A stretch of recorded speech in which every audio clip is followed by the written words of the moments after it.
to ComfortTV.channel news, where we bring you verified and balanced news from Nigeria and around the world. My name is Faith Kevin. In the headlines this morning, President.Tinubu orders 24-hour aerial surveillance on Kwara, Kebbi, Niger forest. Afenifere urges Tinubu to seek local foreign support to tackle insecurity. Governor Otti denies political motive in sealing of Renewed Hope Agenda office. Governors present 2026 budgets focused on infrastructure, education, and public welfare. Court bars police from carrying out mass arrests in Enugu community. On business news, equities market rebounds as CBN holds monetary policy rate at 27%. Dangote Group signs contract with engineers India for major refinery expansion. On the foreign scene, massive fire destroys 1,500 homes in Dakar's largest slum. Russia accuses Europe of undermining US-led peace efforts in Ukraine. On sports, Chelsea boss Maresca warns against comparing teenagers to Messi or Ronaldo. Super Eagles Benjamin Frederick ruled out of AFCON 2025 with knee injury. Now the news. President Tinubu has directed the Nigerian Air Force and ground troops to maintain a continuous 24-hour security cordon across forests in Kwara, Kebbi, and Niger states, following a renewed escalation of kidnapping and terrorist activities in the region. The operation includes intensified aerial surveillance over remote areas where criminal groups are believed to be active, with air and ground units maintaining constant communication. The directive came after another mass abduction in Kwara State, where more than 20 residents in Isakwa community, including children, nursing mothers, and a pregnant woman, were seized by armed attackers. Security officials spent ammunition and noted structural damage from gunfire. The Kwara State Commissioner of Police confirmed the attack and said a full report was being compiled. In response, Governor Abdulrahman Abdulrazak established a cabinet-level committee to develop immediate and long-term security measures tailored to local conditions. In Kebbi State, 25 schoolgirls previously abducted from Government Comprehensive Secondary School Maga were formally received by state authorities after being rescued through coordinated operations involving multiple security agencies. Officials confirmed that the students were unharmed and that the recovery followed intelligence-led efforts ordered at the federal level. Meanwhile, in Nasarawa State, fresh attacks by suspected armed herders in the Mararaba-Udege axis resulted in injuries and widespread displacement. Local leaders reported repeated assault on farms, roads, and communities, with residents expressing increasing concern over inadequate security presence. In Niger State, parents of more than 265 children and teachers kidnapped from St. Mary's Catholic School in Papiri continue to appeal for urgent intervention. The abduction, which followed a similar incident in Kebbi, has intensified pressures on authorities. More than 50 children reportedly escaped, while hundreds remain in captivity. The Nigerian Union of Teachers, reacting to the recent wave of attacks, warned that continued insecurity could force teachers to withdraw from classrooms nationwide. The union referenced a decade of mass school abductions and said repeated failures to secure educational institutions were threatening the stability of the school system. The United Nations condemned the spike in mass abductions and called on Nigerian authorities at all levels to take stronger preventive action and ensure perpetrators are brought to justice. The UN also urged the safe return of all individuals still being held. Presidential officials explained that security agencies are constrained in launching airstrikes on known bandit locations due to the risk of civilian casualties, as many kidnapped victims are believed to be held close to populated areas. Authorities also reported challenges in verifying the exact number of abducted students in Niger State due to incomplete records provided by school officials. Federal officials confirmed that the release of 38 abducted worshippers in Kwara State last week was achieved through intelligence-driven operations involving the Department of State Services and the military. The Pan-Yoruba social political organization, Afenifere, has called on President Tinubu to seek both local and international assistance to address Nigeria's escalating insecurity challenges. In a communique signed by its leader, Oba Oladipo Olaitan, and National Publicity Secretary Prince Justice Faloye, the group expressed concern that Nigeria's stability and corporate existence are increasingly threatened, adding that current security responses have not halted widespread violence. Afenifere attributed the worsening situation to what it described as the continued operation of a centralized governance structure inherited from military rule. The group argued that this system limits the rights of ethnic nationalities and fuels persistent conflict, particularly in the Middle Belt. The organization maintained that restructuring remains essential for improving national security, advocating a shift of power from the center to state and regional, alongside provisions for ethnic nationalities to align with states of their choices. It also criticized what it termed the marginalization of several groups in national affairs and warned that the existing structure enables recurring attacks in some regions. Afenifere condemned the reported negotiation between security authorities and armed groups, describing it as a sign of a weakened state authority. It also raised concerns about the displacement of communities in the Middle Belt and the expansion of internally displaced persons camp. The group reaffirmed support for any form of genuine assistance that could help protect citizens, referencing recent international offers of support. It further linked some of the present challenges to political decisions made during previous election cycles, which it said contributed to the entrenchment of the current political structure. They insisted that comprehensive restructuring remains central to addressing the crisis and called for a federation that grants states greater autonomy, including the establishment of independent state police commands with complementary structures at local and community levels. Governor Dr. Alex Otti has clarified that the sealing of the Renewed Hope Agenda office located on Ojike Street, Umuahia, was part of a wider enforcement operation carried out by the state's harmonized task force and not politically motivated. In a statement issued by his chief press secretary, Mr. Ukoha, the governor explained that the office was among several properties affected during a court-guided compliance exercise targeting buildings that had defaulted on statutory obligations, including ground rent and other required payments. The governor said the enforcement came to his attention after the Deputy Speaker of the House of Representatives, Right Honorable Benjamin Kalu, raised concerns over the closure. He said he immediately directed that the property be unsealed to allow the owner begin the process of regularizing outstanding documentation. The government maintained that repeated notices requesting proof of compliance were not responded to before the enforcement team took action. It said similar steps were taken on other properties that failed to meet legal requirements, stressing that the task force operated within established procedures and had no political agenda. Officials added that the enforcement exercise is ongoing across the state and will continue until all affected buildings meet statutory demand. Governors in Nigeria's southeast and Lagos State in the southwest have submitted their proposed budgets for 2026, highlighting plans to boost infrastructure, education, healthcare, and public welfare. The budgets presented to state legislatures reflect a strong emphasis on development projects and services aimed at improving the daily lives of residents. In the Southeast Abia State, Governor Dr. Alex Otti presented a 1.016 trillion naira budget titled Budget of Acceleration and New Possibilities, representing a 13% increase from the 2025 estimate. The proposal allocates 811.8 billion naira for capital expenditure and 204.4 billion naira for recurrent expenditure.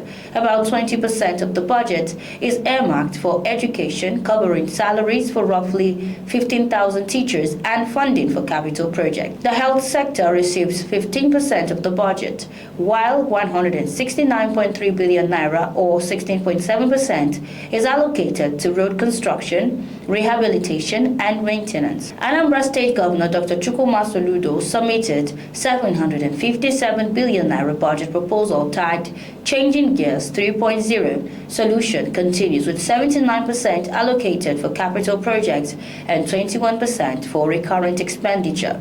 The proposed budget, with a deficit of 225.7 billion naira, will be financed through hybrid funding options, including public-private partnerships, improved internally generated revenue, and support from financial institutions. Dr. Soludo emphasized responsible fiscal management and a focus on executing transformative projects across all sectors. Ebonyi State Governor Mr. Francis Nwifuru also presented his budget titled Budget of Actualization and Hope, totaling 884.868 billion naira, capital expenditure of 749.49 billion naira, or 84.7% of the total. It is aimed at infrastructure expansion, human capital development, and industrial growth. Recurrent expenditure is estimated at 135.37 billion naira. The budget is structured to accelerate economic recovery, improve public services, and enhance the standard of living for residents. In the Southwest, Lagos State Governor Dr. Babajide Sanwo-Olu submitted a 4.237 trillion naira budget tagged Budget of Shared Prosperity. The budget includes 2.185 trillion naira for capital expenditure and 2.52 trillion naira for recurrent expenditure. Sectoral allocations include 847.5 billion naira for general public services, 338.4 billion naira for health, 249.1 billion naira for education, and 123.8 billion naira for housing. The governor emphasized human-centered development, modern infrastructure, a thriving economy, and effective governance as the pillars of the budget. Key priorities include urban renewal, improved healthcare, expanded education, affordable housing, and strengthened social protection programs. The governors highlighted the importance of ongoing infrastructure projects, enhanced service delivery, and targeted interventions to improve citizens' quality of life.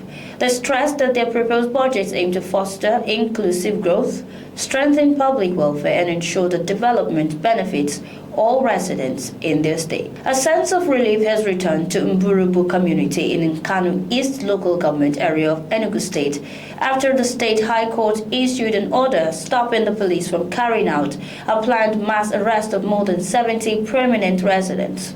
Those listed for arrest in connection with an ongoing egoship dispute include the Enugu State Commissioner for Innovation, Science and Technology, Prince Lawrence Eze, the Prime Minister of Mburubu Kingdom, High Chief Linus Igbudu, and 74 others. The order issued by Justice C.O. Aja followed an ex parte motion brought by the affected community leaders seeking enforcement of their fundamental rights. A separate order was also granted in motion filed by 10 youths of the community who had earlier been arrested and detained by the police. They alleged right violation during their 3-week detention. The defendants in the two applications include the Enugu State Commissioner of Police, the SWAT commander, an investigating police officer, a community member, the Nigerian Police Force, and the Inspector General of Police. The dispute intensified on November 3, 2025, when the Special Weapons and Tactical Squad, SWAT, arrested 10 youths who were held for weeks.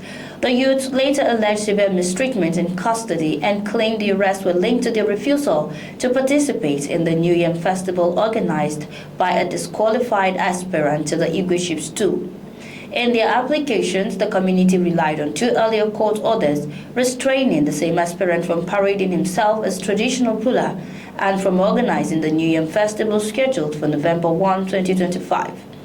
Justice Aja, in ruling on the ex parte motion, held that the issues raised in the supporting affidavit were substantial enough to warrant judicial intervention. The court criticized the repeated disregard of earlier judicial directives connected to the traditional leadership dispute. After the ruling, counsel to the applicant stated that the action was initiated to secure redress for the affected youth and to prevent further arrests arising from the disputed Igwe process. A previous judgment delivered on January 12, 2025 had disqualified the aspirant in question on the grounds that he did not belong to the village entitled to produce the next traditional ruler. Community rep also criticized what they described as the improper role of certain police officials in the dispute, alleging that law enforcement personnel acted outside their mandate in attempting to enforce the position of an aspirant who had already been barred by multiple court orders. This is ComfortTV.channel news. We return shortly with business, foreign and sports news.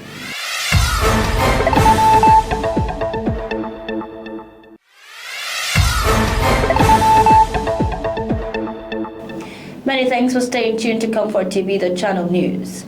In the world of business, the Nigerian equities market has rebounded, posting a 0.10% gain after 6 consecutive bearish sessions, supported by a renewed investor interest in key stocks. Market capitalization rose by 94 billion naira, closing at 91.440 trillion naira, up from 91.346 trillion naira on Monday.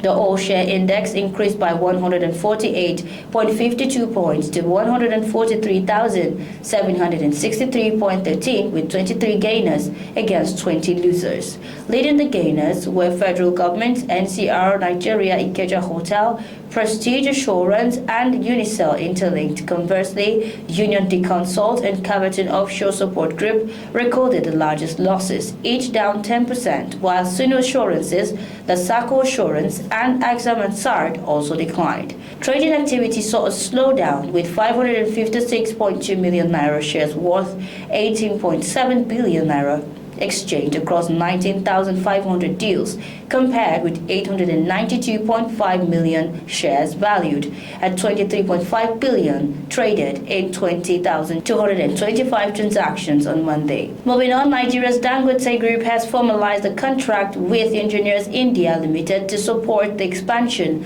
of its flagship refinery, aiming to double its processing capacity to 1.4 million barrels per day over the next 3 years.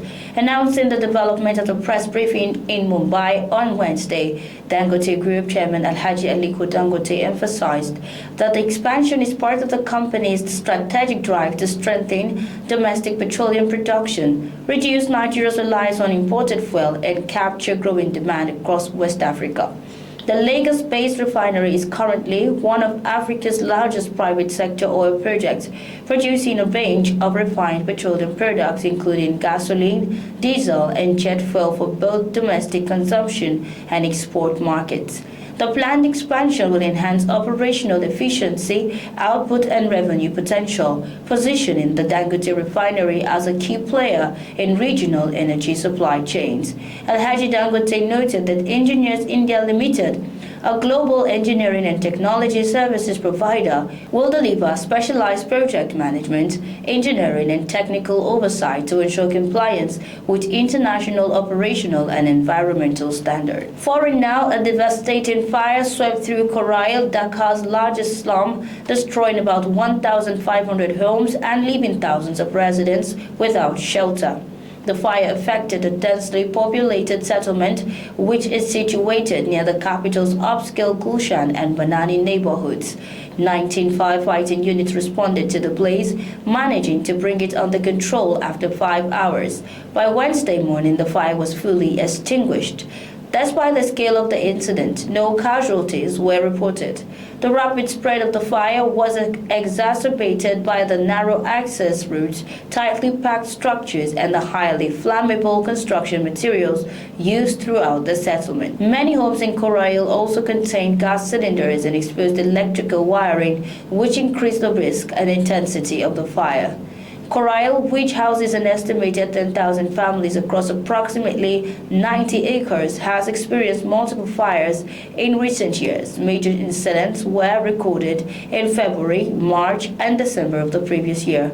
highlighting the vulnerability of the disasters, the vulnerability of the settlements to such disasters. Authorities are also reviewing safety measures to prevent future fires in the congested settlement, including improvements to electrical infrastructure and access for emergency services. Relief and rehabilitation efforts are ongoing, with local government agencies coordinating with humanitarian organizations to address the immediate needs of the affected population.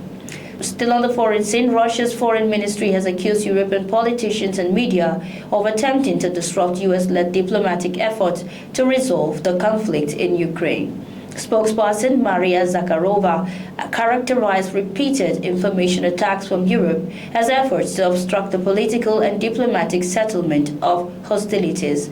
The accusation comes amid ongoing negotiations involving U.S., Russian, and Ukrainian officials. On Monday, U.S. Secretary of the Army, Mr. Dan Driscoll, led a new round of talks in Abu Dhabi, meeting with Russian representatives to explore a potential peace deal aimed at halting the conflict. Mr. Driscoll also engaged with heads of Ukraine's military intelligence, Mr. Kirilo Budanov, as part of the discussions. These meetings followed weekend consultations in Geneva, where U.S. and Ukrainian negotiators revised a previously controversial 28-point peace plan originally proposed by President Donald Trump. The initial plan, viewed as heavily favoring Russia, was replaced with a version considered more balanced, addressing several key concerns of the Ukrainian government. U.S. officials have described the talks as making significant progress, while cautioning that a final settlement remains dependent on resolving remaining sensitive points. On sports, Chelsea manager Enzo Maresca has stressed the importance of managing expectations for young players following the club's 3-0 Champions League victory over Barcelona. Maresca highlighted the need for teenagers like Estevao and Lamine Yamal to develop without being compared to established stars. Estevao scored a solo goal 10 minutes after halftime, marking his 10th goal of the season for club and country, while Chelsea also benefited from an own goal by Barcelona defender Jules Koundé and a late strike by substitute Liam Delap. Barcelona finished the match with 10 players after Ronald Araujo received a red card. Maresca emphasized that young players should focus on enjoying football and integrating into the team rather than facing pressure from public comparison to players such as Lionel Messi or Cristiano Ronaldo. He also noted that team selection decisions are guided by the game plan rather than individual form, ensuring that development and experience are balanced within the squad. Benjamin Frederick will miss the 2025 Africa Cup of Nations after sustaining a knee injury while training with Belgian club FCB Dender EH. The 20-year-old centre-back owned by Premier League side Brentford FC suffered the setback shortly after returning to Belgium from international duty. Frederick, who had established himself as a key figure under Super Eagles coach Eric Chelle, started Nigeria's last 6 matches and was expected to feature in his first AFCON tournament. Medical reports indicate that he will not recover in time for the continental competition and is expected to resume action only after the tournament concludes. And that's our news bulletin this hour. Before we go, here is a recap of our top stories. President Tinubu orders 24-hour aerial surveillance on Kwara, Kebbi, Niger forests. Afenifere urges Tinubu to seek local foreign support to tackle insecurity. Governor Otti denies political motive in sealing of renewed Hope Agenda office. Governor's present 2026 budget focused on infrastructure, education, and public welfare. Court bars police from carrying out mass arrests in Enugu community. On business, equities market rebounds as CBN holds monetary policy rate at 27%. On the foreign scene, massive fire destroys 1,500 homes in Dakar's largest slum. And on sports, Chelsea boss Maresca warns against comparing teenagers to Messi or Ronaldo. Thank you for watching. For breaking news, exclusive interviews, and more, follow us online at ComfortTV.channel across all platforms. Remember to like and share our videos, subscribe to our channel, and click on the notification bell so you don't miss out on future updates. My name is Faith Kevin. Until next time, stay informed, stay connected.